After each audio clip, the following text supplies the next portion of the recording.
you can say, I always need X. I'm going to pay $5,000 a month for the base load, and then I have a holiday season, so I'm going to need 2X or 3X.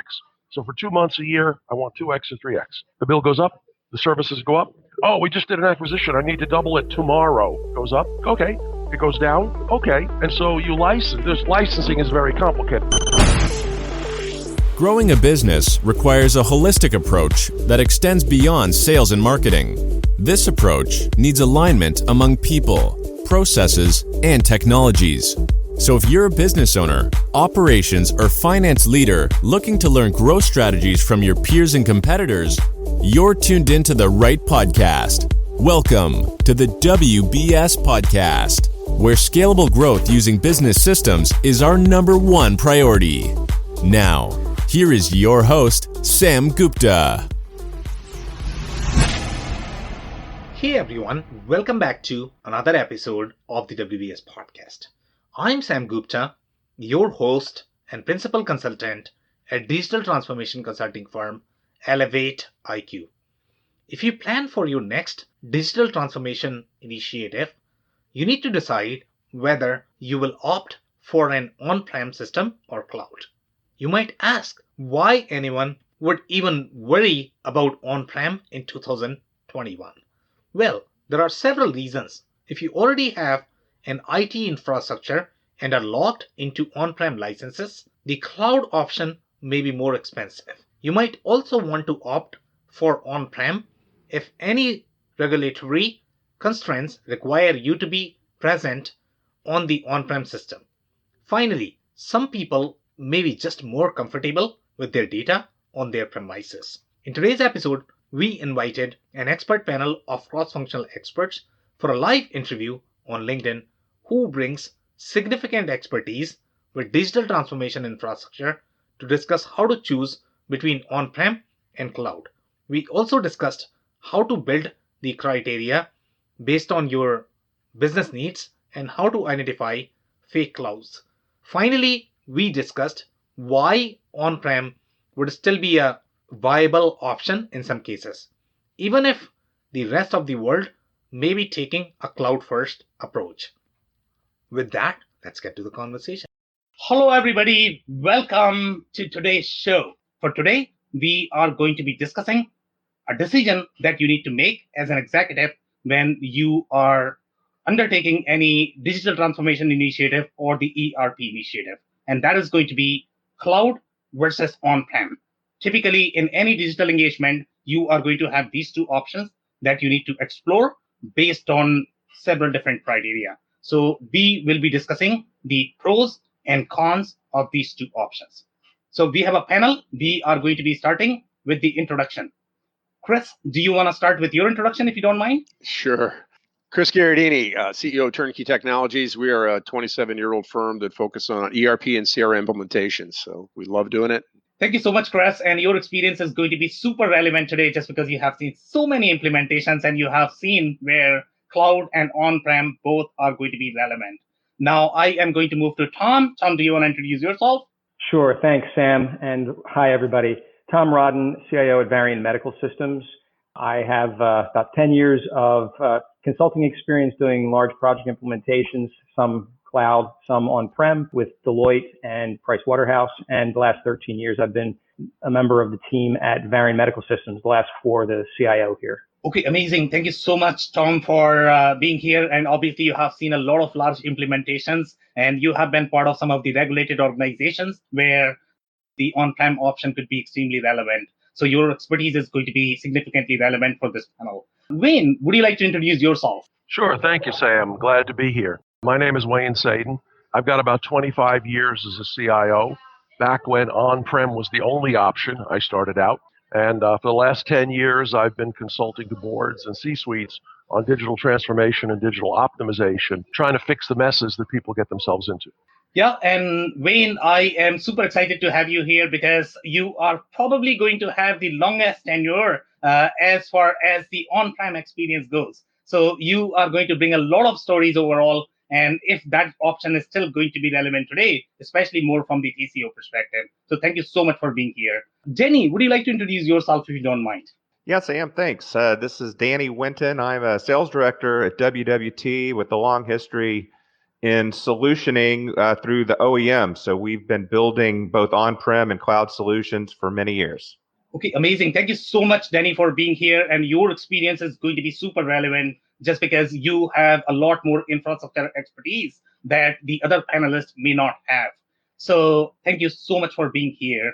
Andy, would you like to introduce yourself? Sure. My name is Andy Pratico. I work with a company called Essential Software Solutions. We specialize in ERP software for small to mid manufacturers, mostly across Canada. I've been in the ERP business for manufacturers for 40 years. So like Wayne, I definitely remember on-prem being the only option. But we represent the ERP suite from Infor, and Essential Software has been in business for 47 years. Okay, amazing. And Andy, I think your experience is going to be significantly relevant as well, just because you have probably seen similar number of implementations as Chris. So thank you so much for being here, Andy. Now let's dig deeper into the topic. And for today, obviously you guys are supercharged and just want to jump onto the topic because this is always going to be a hot debate, especially in the technical community. So now, before we get into the debate, what we need to do is we need to develop the criteria. Okay, so think of this as you are the executive who is trying to evaluate these options, and you are talking to several different vendors. Obviously, they are going to have their own stories, but unless you have the criteria, it's very hard to evaluate different options. So the only thing I'm looking for right now is going to be the criteria, the factor that anybody should be looking at in evaluating these two options. I am going to start with you, Tom, if you don't mind. There are a couple that I think are pretty key. One is, what is the nature of the software you're talking about?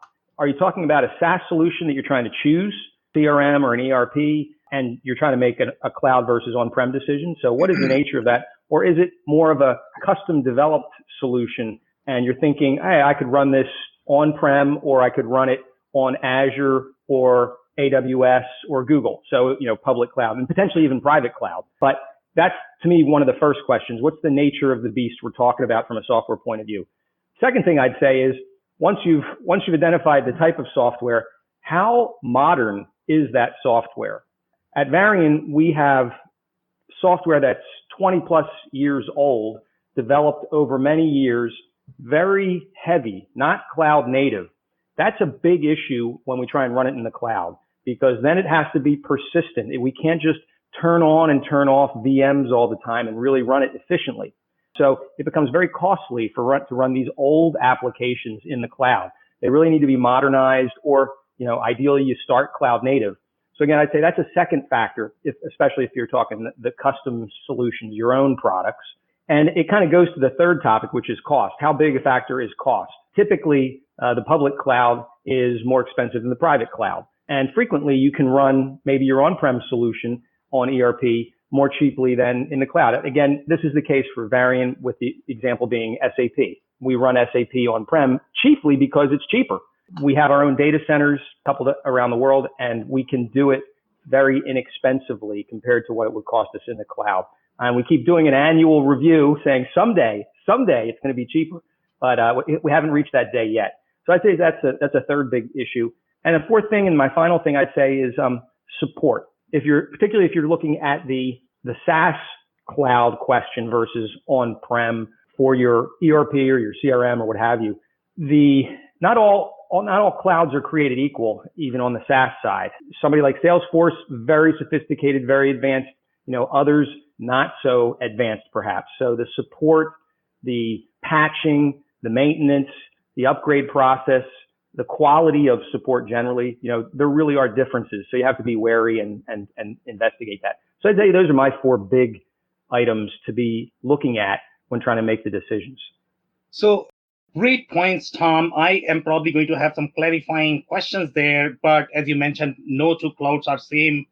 That's a great insight right there. Just some clarifications overall before we move to the next person. We are looking at this from the executive perspective, the people who are trying to buy this product as opposed to building their own product. So when we look at manufacturing, retail, distribution, e-commerce, these companies don't necessarily have their own software product. So in most cases, they are probably going to be buying this software for themselves to be able to use as opposed to selling that. Okay. So I need to clarify why nature of software matters to me as an executive if I'm actually trying to make that decision. How modern, I am not too sure why that should matter for me. Cost and support, I agree. Can you clarify why I should care for those two? Well, again, the question of how modern or how cloud native a solution is has more to do with the homegrown software, custom products that you might be selling, as opposed to buying. To your point, so in that sense, I would say maybe that piece, if it's a buy question, isn't as relevant. Maybe under some circumstances, but generally, so that's maybe you can take that off the table if you like. Yeah. Okay. And how about how modern? Is that still relevant? Not relevant? So there were four. So we had nature of software, how modern, cost and support. Cost and support, I think everybody's gonna agree. How modern? Is that still relevant? Not relevant? Well, again, I was addressing the modern question in my answer a moment ago, saying maybe that's not relevant if you're on the buy side and you're really like just looking at an on-prem versus a cloud option as a buyer of software. Hopefully, the solutions you're looking at are pretty modern, well developed, and that's not something that you need to worry about.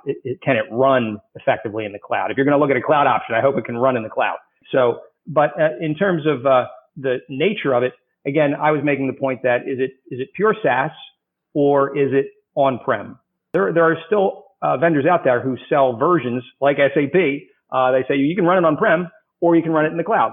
So I think these are questions. There are vendors who only do it on-prem, still some, and many more who are only in the cloud. So I think that's a factor that you need to be looking at too.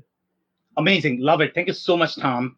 Wayne, I am actually going to move to you next, if you don't mind.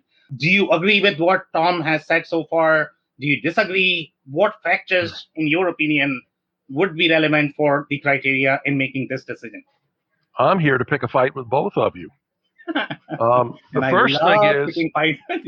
first thing, Sam, is I thought we were talking to a CFO about a decision to make an investment. We're not talking to geeks about geek stuff. Yep. So Tom's things are all very relevant, but I don't know in what room I'm having that conversation. It wouldn't be in the room with the CFO and the CEO and the board. We'd start with what's wrong? What are we trying to accomplish with this investment? It's like any other investment. If I'm going to build a new factory, why am I building it? So if I'm going to do something to change my software platform, what's my motivation? In Tom's case, maybe they did an acquisition, and now they've got a new line of business that it's hard to integrate into the bespoke software. Maybe you've outgrown it. Maybe it's a decision where the board just said, we're going to be cloud because that's what the investors want to hear. These are all valid reasons. But we got to start with the business problem before we even get to this kind of speeds and feeds. That's one. Number two, age to me is not as important as, how do I say this, decrepitude, technical debt. Yeah. If I'm running, I can be running a wonderful copy of SAP that's 25 years old and has $500 million worth of customizations in it. I know people that are running mainframe software that is 50 years old and has over $1 billion of intellectual property. And you know what? They're not changing that because they're afraid to. And it works. So I've got to start with, if your technical debt is high, I'll give a little definition for business terms. Technical debt is the sum total of all the maintenance you should have done but didn't do. It's a cumulative thing. It's an off-balance sheet liability that most companies are bigger than what's sunk Enron. So you got to be aware of that. If Tom's software is easy to maintain and secure because he's been keeping it up to date, who cares if it's 40 years old? Because it's continually refreshed, whether the vendor does that or whether Tom's team does that. But if you've let the thing rot, your attack surface keeps getting bigger. Your brittleness keeps getting bigger. And whenever you want to make a strategic move, an acquisition, move into a new market, a new product, a digital transformation, guess what? The CIO, the guy in Tom's chair, comes back and says, that acquisition is going to take me 4 years to digest, when the board was hoping for 4 months. So age doesn't matter. Technical debt, I think, matters a lot. And then all the other things that Tom said, I certainly agree with. Okay, some amazing insights there, but I need to make sure that we are able to translate that for the executives. So when you say business problem, obviously business problem is extremely relevant overall. What is driving your decision whether you are going to go for cloud or on-prem? But let me back up. It depends. Am I going? Do I want to make a decision because my data centers are way old? I'm losing my lease. The people who supported it in COBOL are all retiring, so I'm forced to make a choice. Was I hacked and somebody's penetrated my infrastructure and I'm faced with a costly rebuild? Or the investors or the regulators, if I'm in a regulated industry, have failed me on an audit, and I'm looking at hundreds of millions of dollars of rebuilding for no good reason except to upgrade the technical debt. Am I doing it because the management says we're going from being a medical device business, we're going to build some hospitals? So now Tom needs EHR software that has to integrate into his manufacturing software. Maybe you do that already, Tom, I don't know. But maybe you're going to go upstream and downstream from the product you sell. So I think we have to start with a list of business problems we're trying to solve. What are the pain points or what are the opportunities? And that's where we sit down and say, what is the right solution?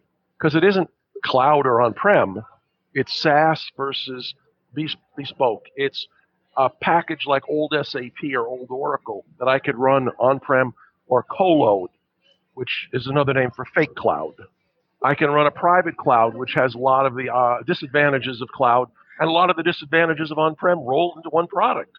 So there's all sorts of ways a business can make bad choices if they're not sitting down and saying, what are we trying to accomplish from this? Okay, amazing insights there. Okay, so since you reminded me that term fake cloud, we are going to have a separate discussion on that. And that's going to be really interesting. Now, I am actually going to move to Chris.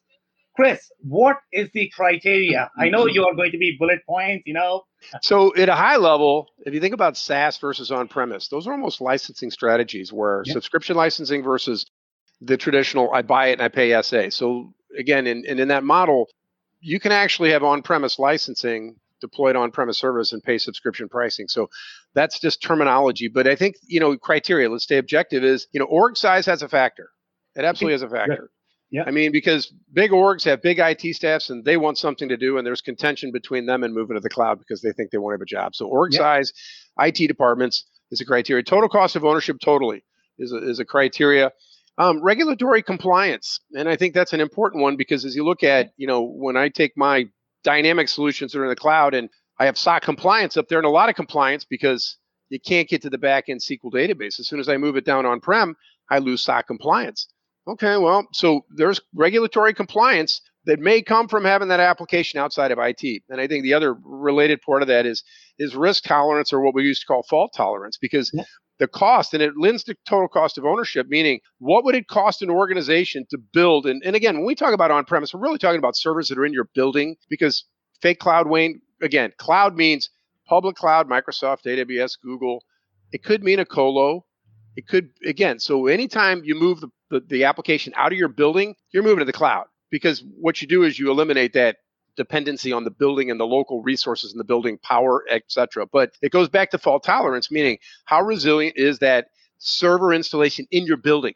Again, because the colo is going to be way better. They're going to have redundant internet, redundant power. So you're getting redundancy as soon as you move out of your building. But when you're in your building, that's it. How much cost? And so it's total cost of ownership. The size of the organization and geographical dispersion, meaning if all your users are outside of your physical building's location, why would you put the servers there?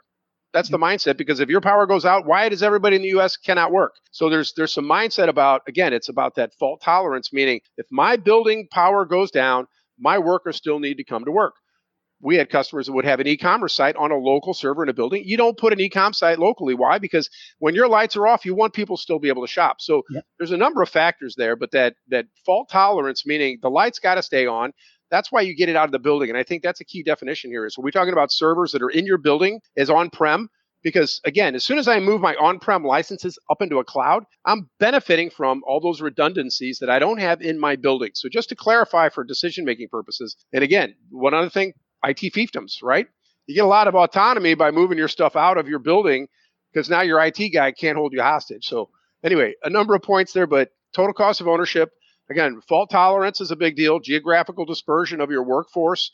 And again, what's it cost, that TCO, and what's it cost to augment your building where you have all that protection against ransomware, electrical power failures? You need redundant electric, redundant internet. You get it. That's all about total cost. And a lot of times moving the application out of the building is really what I consider moving it from an on-premise to some type of an external cloud, whether it's fake cloud, public cloud. Like I said, you get where I'm going. You just get a lot more benefits that most organizations can't afford to pay for, unless they're billion-dollar companies, and maybe they have their own data centers per se. But those data centers typically aren't in their building either. They're in somebody else's colo facility, because even the billion-dollar companies aren't building a colo. They're moving in with somebody. So Yeah, absolutely agree with everything that you said, and by the way, love your pointed responses. I mean, they are amazing. So I agree with you that there has to be a definition in terms of what exactly is on-prem or cloud, and I think that we are going to cover in case of fake cloud. We will define the definition of what exactly is cloud. Is it really a business decision, or is it really the technical decision? Spot on the licensing part, org size, TCO. One of the things that you mentioned, I think there is a nuance there. Skills is also equally relevant. So how skilled you are as the organization. So I think it could be part of the org size, or how your org is set up, but definitely skills is part of that. Regulatory compliance, I think that's a big driver overall. That's the biggest one. And then the risk tolerance and geo dispersion. So thank you so much, Chris, for that. I think those all are relevant factors. Denny, I am actually going to move to you now. I mean, you are the real cloud professional. So you are going to have far deeper insight than other folks who are simply utilizing the cloud. So tell us, what are the factors in evaluating this? Yeah, so first I'd agree with everything that everyone said so far. I mean, there's the business decisions that are part of this, there's the technical decisions, there's the skill sets, but the way that I might frame this too is if you're looking at an SAP ERP system running on-prem or in the cloud, that's one thing. It has a very specific use case. But if you're looking at your entire IT landscape and you're looking at dozens, hundreds, thousands of VMs, and you're moving into containers and you're looking at alternative ways to be agile, then the cloud and on-prem really they're not. I should say the cloud is not a place in that respect. The cloud is an operating model so that you can actually build within your own internal organization a cloud model that gives you mobility for applications to move into the other clouds. So that's something I didn't really hear in the conversation, but the cloud, it can be considered a place if it's being used just as an IaaS layer. But if you're really building a real agile environment, the cloud is an operating model, so you can automate all the different pieces within your own organization and have mobility. Now that does, of course, come back to all the other criteria, which are the skill sets. How cloud native are the applications? What is the support? What's the licensing model that you're going to use? All of those are relevant, but the key to the point I'm trying to make is the cloud isn't a place. The cloud is an operating model. Okay, yeah, so amazing insight there. And just to give you some more clarity in terms of the audience that we have here, they are going to be slightly more financial executives. They might not be familiar as much with the IT terminology. For example, they might not even know what agile means in the finance or executive work. They might also not know what operating model is. I mean, a lot of listeners that we have are really the SMB manufacturers. So do you want to clarify something for them, what it means to them? So operating model is just your day-to-day operations of your IT staff. You have people that are administering, provisioning applications, provisioning hardware, making the operations of IT working. You want to automate all the different pieces of that just to make your operation run smoothly. That's already been done for you, presumably in the cloud, but you have to have the skill sets to be able to move it there. So you end up with a question of, if we want to take our operation and move it to AWS or Azure, you now have to be potentially using the native tools of AWS and Azure, and that's a different skill set than the people I have. So those are two different ways to operate.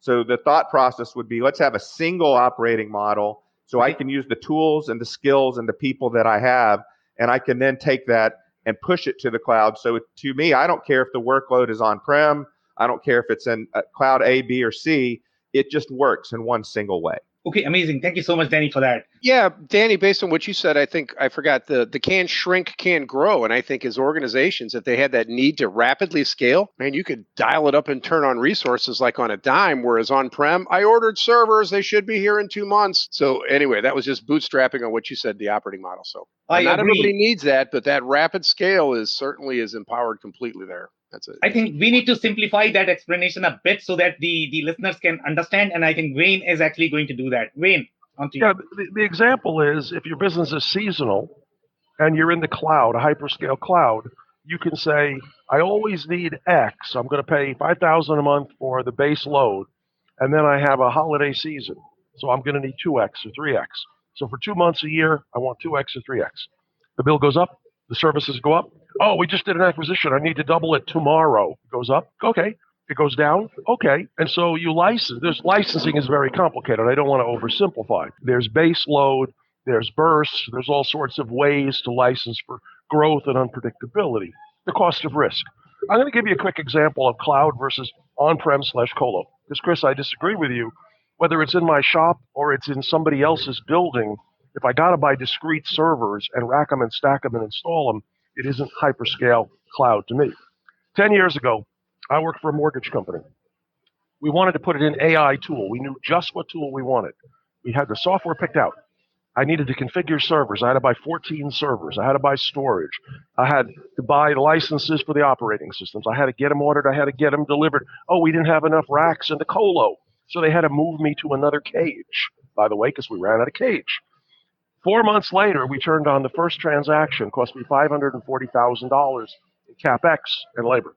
A year ago, I had a client that said, let's try the same thing. I want to do AI pricing for a product. I went to Azure. I went click, click, click, click. It was $6 a month to try it, but the first month was free. We were trying building test cases a week later. That's the difference in cloud for most people.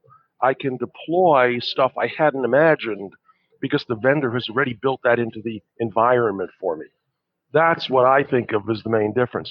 If I take my stuff and put it out of my building, and Tom builds a data center, and it runs with mainframes in it, or it runs with old servers in it, it's still a very discrete, very inflexible operation. Whereas the cloud companies, they turn a knob and it goes up and down. Could not agree more. Thank you so much, Wayne, for those examples and stories. I think they definitely help overall in understanding what the differences are. So, Andy, please go ahead and tell us what are the criteria that you believe are relevant to evaluate two different decisions. And do you agree with everybody, or what has been said so far? Well, a ton of suggestions have already been made, and there aren't that many more. But the one that sticks out is it depends on the application. One person mentioned what is the business problem that you're trying to solve. And if you know what the best product is to solve that business problem, and it's on-prem, then you go on-prem. If it's, certainly, these gentlemen are obviously all working with much larger companies than what I work with. I mentioned at the beginning, I work with small to mid-sized companies, under 500 million size. So, and ERP centric. So if a product fits their needs, and especially if they're only a single site versus multi-site, if they got or across countries, obviously there's value in being in the cloud. But most companies that I deal with are single site or relatively local, and depending upon the application, COBOL is a little old for what I work with, Wayne, but actually, COBOL was invented the same year I was born. So there you go, 1954. But, so I work with two different products. One is completely on-prem, and the other one is mostly in the cloud, and certainly designed for the cloud, whereas the on-prem one doesn't require a lot of IT support or upgrades or patches or enhancements. So some of the values of being in the cloud are not as prevalent. So therefore, back to what I originally said, it depends on which is the best application for that specific client. Yeah, I completely agree. I think the type of application is definitely going to be relevant in deciding that decision. Sometimes some applications may be relevant for on-prem versus cloud. So thank you so much, Andy, for those thoughts. So now let's move to the discussion on fake cloud, because we want to make sure that we are covering that, because that's what really defines what a real cloud is, the real advantages of the cloud, which a lot of people don't understand. They simply feel that, they read about cloud. They are simply thinking that cloud is all about you can use that across the devices as long as that is in the browser. Probably that is cloud. But identifying and spotting fake cloud requires deeper expertise. And we all know this. We all, at least in the panel, we all can see a product and can tell you that this is a fake cloud. Number one, what I want you guys to do now is, what is a fake cloud and what implications it is going to have for the organization if they chose a fake cloud as opposed to a real cloud. How to spot a fake cloud during a demo, especially in the ERP demo or typically CRM demo or whichever demo is happening, how to identify a fake cloud. So these are some of the points that I want you guys to cover. So Chris, I'm actually going to start with you now. Do you want to start? Sure. And I think as you look at features that come with where your application resides, I mean, certainly what we see in the Microsoft Dynamics Cloud is the maintenance that's included. And I think as you look at total cost of ownership, where you're in one of these data centers, I mean, it's still really just your on-premise install moved where you get some more redundancy. And in the end, you still own the application, still have to maintain the application, you still have to service the operating system, you still have to manage all of that. So again, what I see in the complete SaaS cloud when you're up there is you're seeing management of the operating systems, the platforms, as well as the application. That's best case scenario. And again, depending on if you take your app and you move it, but I think it's that. It's what are the features and how hands off is it? And that really stipulates the total cost of ownership. And again, like I said, there's incremental progress getting it out of the building, as I said, versus we get some redundancy, but it's still not the complete cloud. And I think as Wayne alluded, there's a lot of right away plug-in services. Those aren't all in a private cloud, okay? So again, it's all about features and functions. And as you move up into these public clouds, AWS, Google, or Microsoft, they have so many other things. The AI, it just connects. So I think that's it. You're differentiating features. And hey, it really depends on budget and where you're at and your application you're running to get there. So.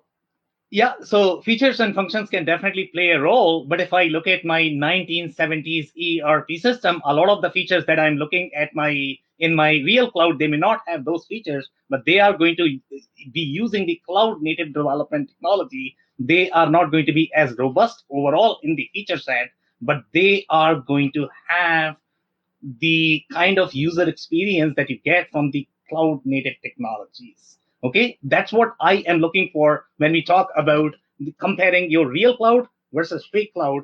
Fake cloud, when you look at it, you can tell by looking at it that it's fake. It's almost like a fake car. If you look at fake car, you can tell by looking at fake car. So, okay, Tom, you have a lot of experience with this. So tell me, how do I spot whether I'm buying a fake Ray-Ban or a real? I do agree with several of the speakers on the panel today about the notion that just putting hardware into a data center that's not on-prem is not the cloud.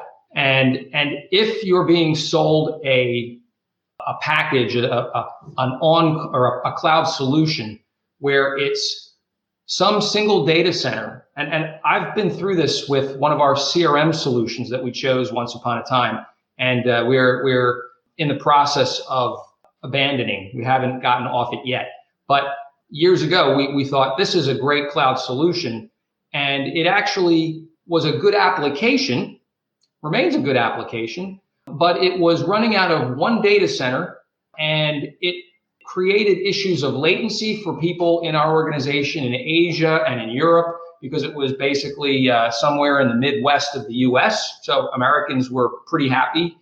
It had someone was mentioning, I think maybe Chris, issues of fault tolerance.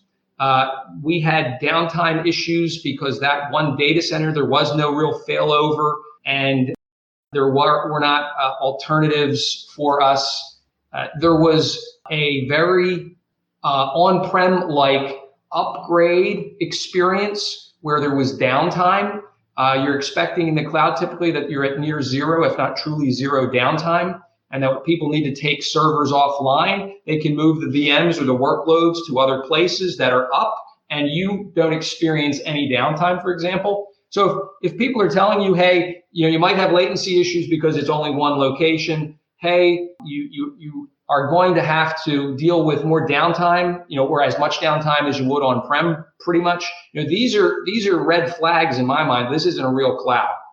Okay, some amazing insights there. And if an organization, let's say, if they have the IT people, they probably would know how to identify a cloud native development. So I am not necessarily worried about the people who already have a little bit of IT background. Typically, this problem happens when we are looking at these small to medium sized businesses and they don't understand what is a real cloud versus fake cloud and what are going to be real implications for them. Typically, your vendors are going to tell all the kind of stories because they are trying to sell, which is great. But, our goal from this conversation is to be able to tell them, okay, this is how you are going to be able to spot. And again, if we go by the data center, if we go by how this is powered by the IT infrastructure, that's only going to be in the PowerPoint deck. From their perspective, the only thing they are really looking at it is at the application. So by looking at the application, let's say if they are looking at the demo on a computer, how can I tell whether I'm buying a fake car versus a real car? So Wayne, I want to move to you next. And could you touch this from the perspective of real versus fake and how to identify that? Sure. Well, to your point, if you're not an IT expert, you can't ask the technical questions. So here's the questions I would ask. So if I gave you a credit card, could I spin up an instance? Could I have people on it tomorrow? If they say, oh, no, we've got an installation process, it's an old model piece of software. I'll also say to them, can I run it on my server? I got a server in my computer room. Can it run on my servers? If their answer is, oh, yeah, no problem, it's fake cloud. If they tell you, well, we have this way of putting the cloud in your shop, and because there are some cloud tools from Google and Microsoft. So if they make it look like a process, they're probably real cloud. If they're trying to talk you out of doing that, they're definitely real cloud. It's really questions about, well, what if I wanted to add 12 data fields? Show me how to do that right now on the fly and let's see them. Likely they are modern architecture. Because I'll say this, if anybody could build a modern architecture product that ran on a properly fault-tolerant server and I wasn't IT savvy, maybe I don't care. It's about what does it do for me from solving my problem and what's the cost going to be over time. But a couple of other hints are, as Tom said, is the upgrade, the maintenance done when I ask them to. I want to schedule a maintenance, but only upgrade every other year. No problem, fake cloud. If they tell you we do 8 a year, 6 a year, 12 a year, and you don't have a choice, you can delay 2, then it's real cloud. And so these are kind of things that you would look at, but none of them are absolutes, because I can trick. If my goal is to trick you as a novice user, hate to say this, a couple of us are consultants. We can tell you in 10 minutes. Google it. Anybody, by the way, that says we are born in the cloud, that's generally their call sign for don't try to run this on your server. So, but I'll come back again. It's about, does it solve your problem? And what are the pros and cons? Pros and cons being uptime. Maybe you shut down on weekends and don't care. Maybe it's not critical to your delivering your customer experience. And so if it's down for an hour a year, 2 hours a year, you don't care. And it's half the price of something else that looks really cool, but you're not going to use the features. Somebody said to me once, here's your car example, what's the best car? And somebody said, a Ferrari. And he said, well, I'm going to haul manure in it. It changes the answer. So the question can never be fake cloud, real cloud. The question can be fit for purpose. Yeah, you guys want to be geeky, and I want to talk about business. I'm sorry. some great points there. Just one quick clarification that born in the cloud is a great way of identifying, real cloud versus fake cloud. But sometimes there could be vendors who might have actual real cloud. They may not have born in the cloud, but they may have advanced to that. Okay, because of their cloud native technology, they may have gone there. So it does not mean that you are not born in the cloud, that you will never be cloud native. You could be cloud native as the legacy vendor as well. A vendor is a brand name on a building. Yeah, I can buy from a vendor, and there are some. We're not talking vendors. I can talk to a big vendor, and they have a cloud product because they bought one, and they have a non-cloud product because they bought that one too. Cool, great. But If you tell me that an old product built to run on a server in my building and be upgraded once a year, once every 2 years, is magically going to be transformed into a cloud product with the features of flexibility, the features of containerization, the features of modularity, the features of APIs or the ability to integrate things, the report under it, the published database spec. I mean, I could do this for a long time, but it doesn't happen overnight. I know one big software company, their strategy was called Fusion. Here's a test. Who remembers Fusion? The company's been working on it for about 12 years. It may be there, but they actually have another whole product called Product A in the cloud. Because you know what? It isn't really there. No, their product is a lot better than an old, flexible, monolithic, all built in one code base product, but it sure is a far cry from doing it with a different technology stack.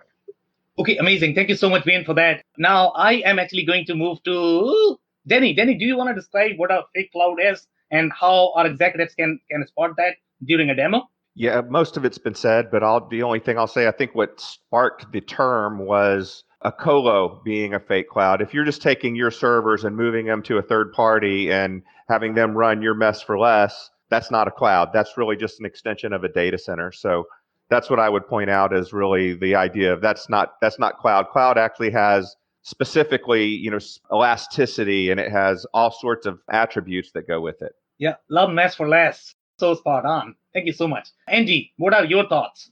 What a real cloud is, what a fake cloud is? How can you spot what are going to be implications?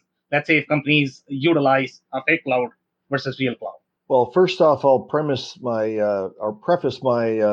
opinion in that I'm not an IT expert like the rest of these folks are. I'm more of an application operational expert. But what I look for in a demo or something like that is how easy are they navigating from one function to another? Are they having to, or look along the bottom of the screen to see if they've already opened up all the applications so it's easy to snap it in, as opposed to actually going to another function? And are they doing it the old-fashioned way, or are they doing it by typing in or selecting on a URL? Web-enabled. If it's web-enabled, you're probably real. Okay, amazing. I have seen a lot of fake clouds that are web-enabled, but they Is that right? Real cloud. Oh, yeah. Yeah. I'm learning a lot by listening 100%. to everyone, let me tell you.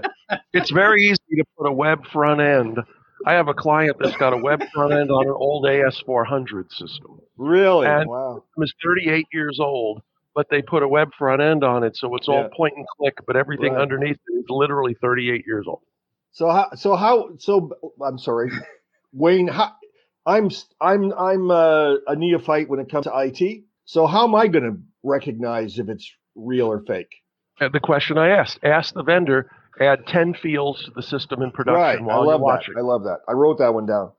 Yeah, that's simple good. as that. Or take any report in the system and give it to me so I can modify it right now and run it in production. So I'm going to give you some more clues here because I'm not getting from the panel. Okay. So one of the things that you could do is if the application is developed as mobile native, most likely that is probably going to be cloud native as well, because the applications that were designed in 80s and 90s, mobile does not exist at that time.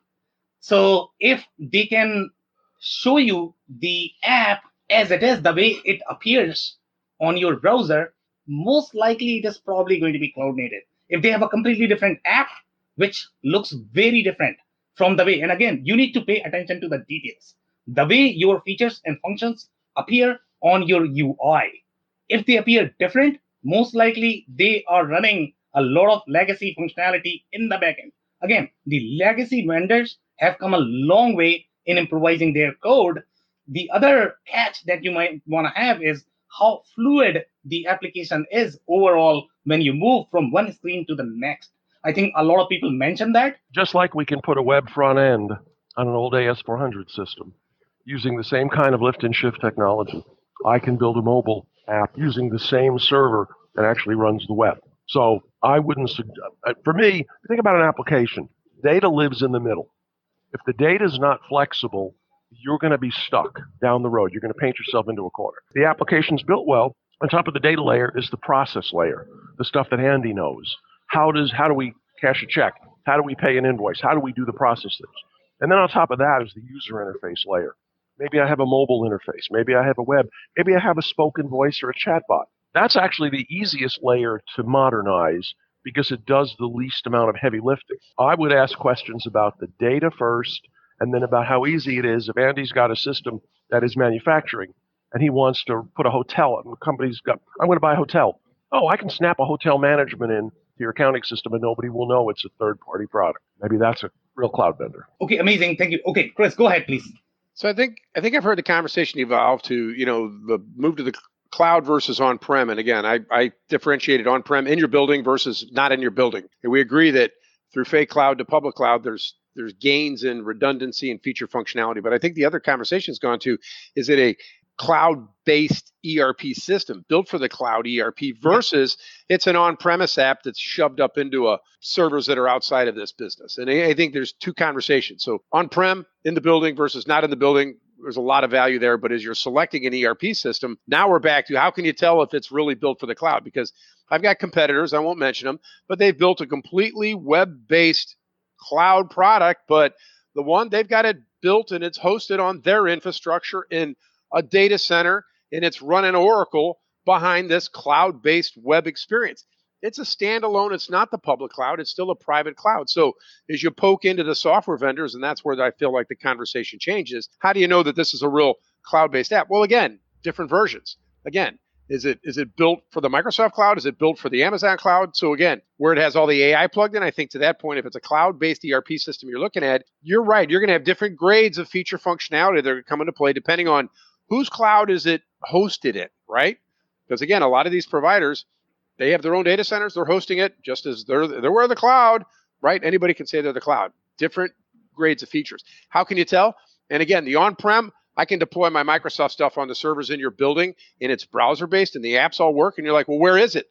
I can deploy it in a data center. It looks the same. It's in Microsoft Public Cloud. It looks the same. But if you really get in, you lose features from here to here to here. You get the most up here, you lose some here. So people really need to be critical of what am I losing? What features did I lose because it's in a data center versus in the native Microsoft public cloud that it was built in, for example. So like I said, a couple conversations here that I'm hearing. Okay, amazing. We need to move to the next question, and that is going to be really critical for the decision making. So one of the things that a lot of people feel that in 2021, it's all about cloud.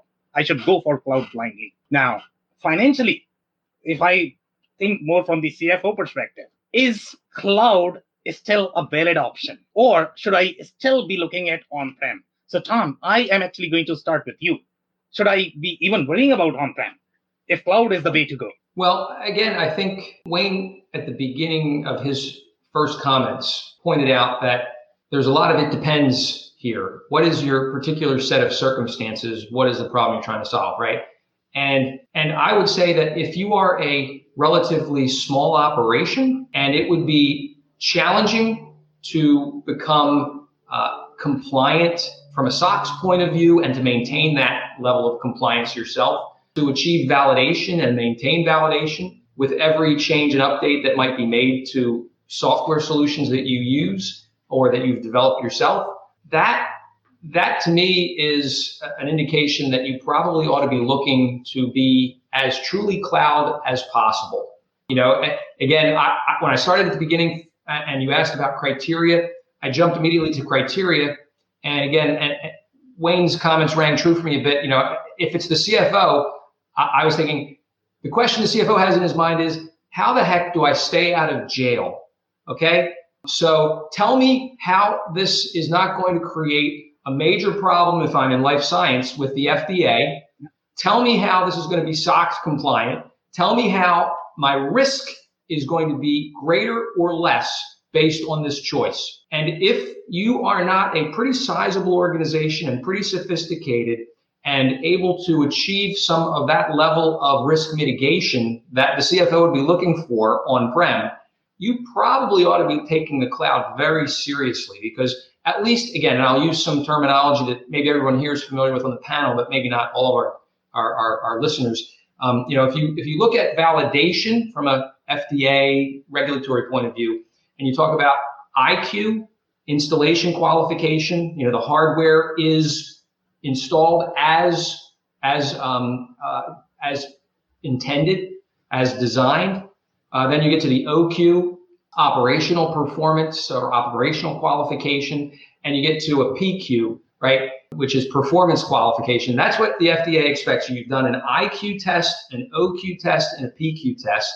And basically, if you are going to the cloud, the IQ and the OQ are really something that your cloud vendor is responsible for. You've got to make sure that the application runs the way at the highest level in the stack.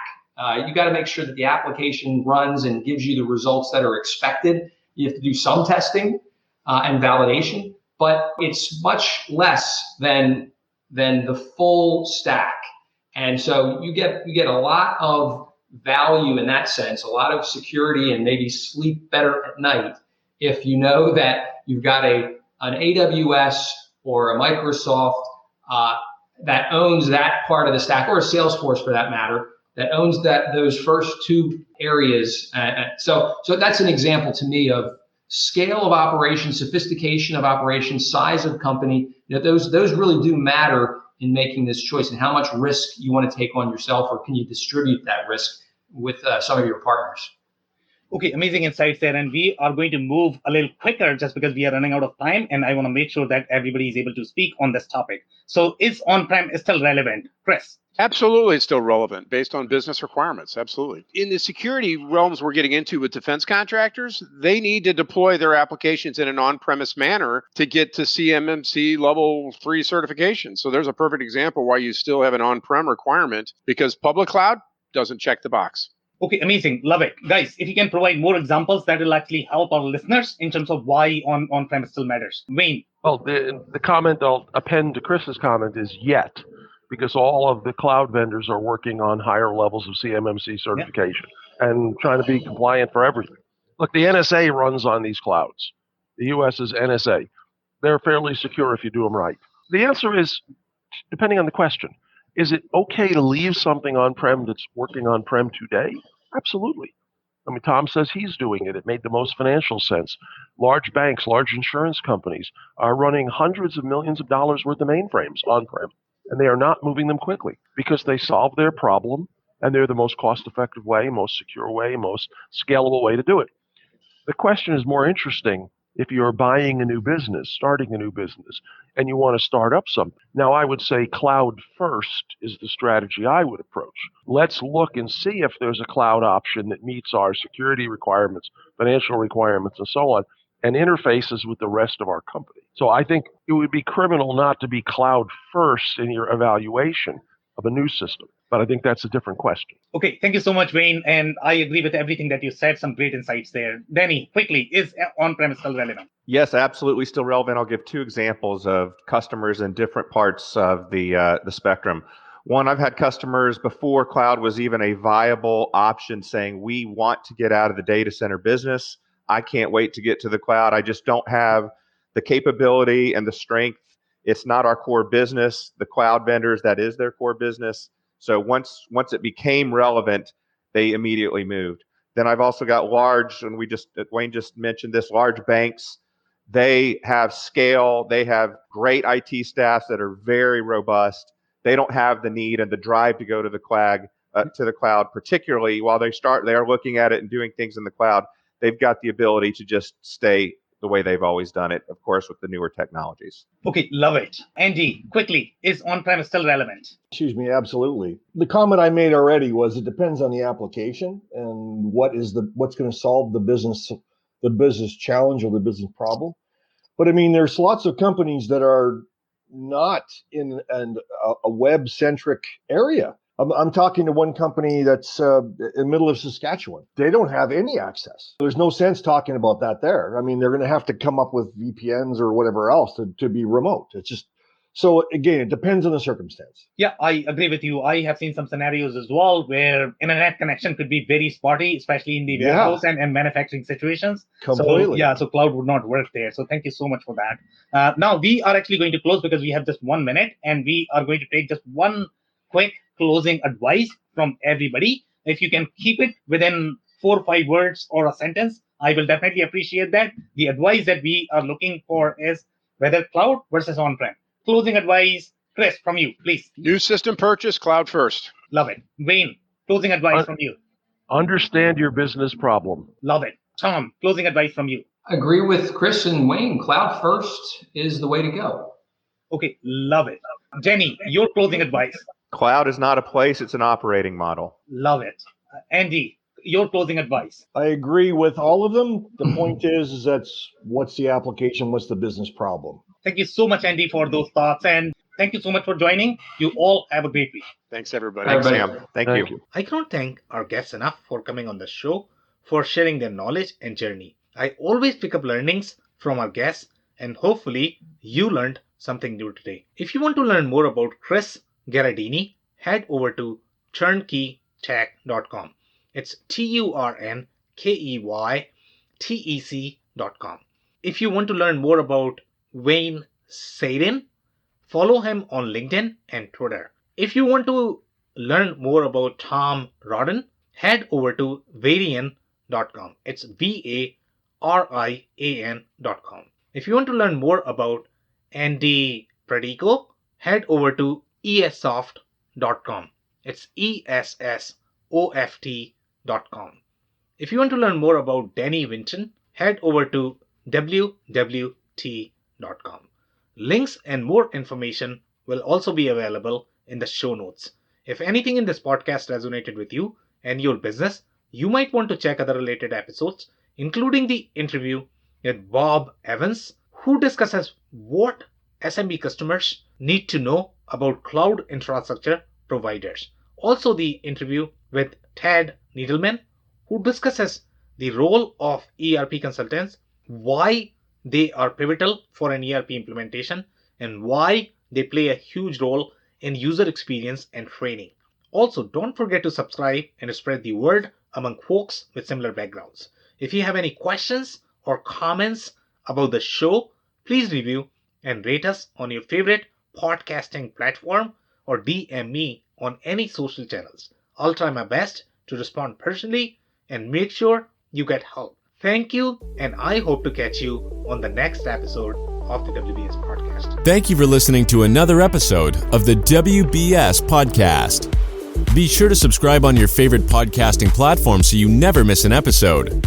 For more information on growth strategies for SMBs using ERP and digital transformation, check out our community at WBS.rocks. We'll see you next time.